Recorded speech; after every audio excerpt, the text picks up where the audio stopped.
Bir qiz kechasi uxlashga yotayotganda eshik birdan taqillab qoladi. Hayron bo'ladi, kechasi kim deb eshikni ochsa, o'zini yaqin dugonasi. Lekin dugonasi juda ham g'alati holda bo'ladi.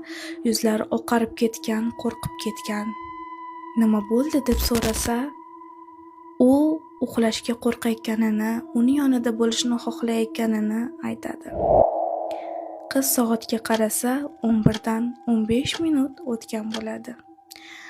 Ular ozgina suhbatlashib uxlashga yotishadi va sahar qizga qo'ng'iroq bo'ladi. Qo'ng'iroqda politsiya qizni dugonasini o'rmonda o'lik holda topganini aytadi. Qiz unaqa bo'lishi mumkin emas, dugonam men bilan yotibdi deb joyiga qarasa,